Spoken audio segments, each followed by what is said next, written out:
Mateus capítulo 22. A parábola do banquete de casamento.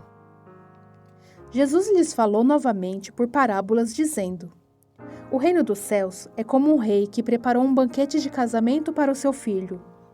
Enviou seus servos aos que tinham sido convidados para o banquete, dizendo-lhes que viessem, mas eles não quiseram vir. De novo enviou outros servos e disse: Digam aos que foram convidados que preparei meu banquete.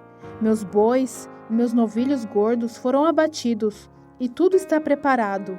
Venham para um banquete de casamento. Mas eles não lhes deram atenção e saíram, um para seu campo, outro para seus negócios. Os restantes, agarrando os servos, maltrataram-nos e os mataram. O rei ficou irado e, enviando seu exército, destruiu aqueles assassinos e queimou a cidade deles.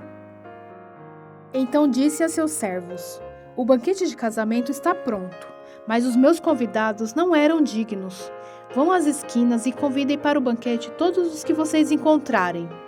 Então os servos saíram para as ruas e reuniram todas as pessoas que puderam encontrar, gente boa e gente má. E a sala do banquete de casamento ficou cheia de convidados. Mas quando o rei entrou para ver os convidados, notou ali um homem que não estava usando veste nupcial. E lhe perguntou: Amigo, como você entrou aqui sem veste nupcial? O homem emudeceu.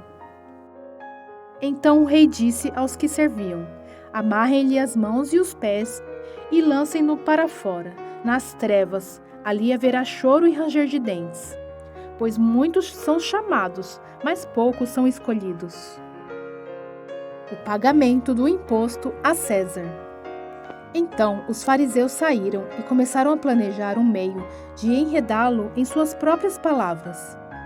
Enviaram-lhe seus discípulos junto com os herodianos, que lhe disseram: Mestre, sabemos que és íntegro e que ensinas o caminho de Deus conforme a verdade. Tu não te deixas influenciar por ninguém, porque não te prendes à aparência dos homens. Dize-nos, pois, qual é a tua opinião? É certo pagar imposto a César ou não?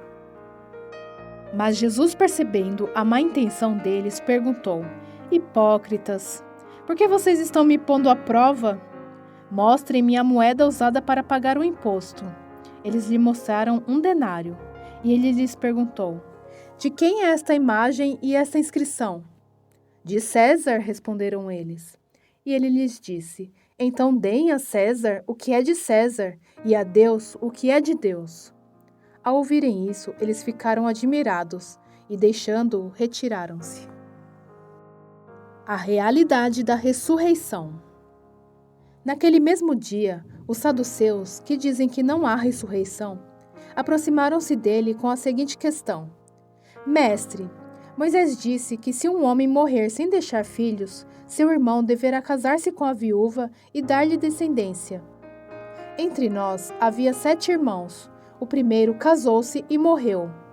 Como não teve filhos, deixou a mulher para seu irmão. A mesma coisa aconteceu com o segundo, com o terceiro, até o 7º. Finalmente, depois de todos, morreu a mulher. Pois bem, na ressurreição, de qual dos 7 ela será esposa, visto que todos foram casados com ela? Jesus respondeu: Vocês estão enganados porque não conhecem as Escrituras nem o poder de Deus. Na ressurreição, as pessoas não se casam nem se dão em casamento, mas são como os anjos no céu.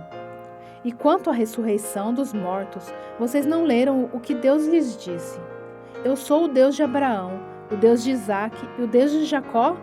Ele não é Deus de mortos, mas de vivos. Ouvindo isso, a multidão ficou admirada com seu ensino. O maior mandamento. Ao ouvirem dizer que Jesus havia deixado os saduceus sem resposta, os fariseus se reuniram. Um deles, perito da lei, o pôs à prova com esta pergunta: Mestre, qual é o maior mandamento da lei?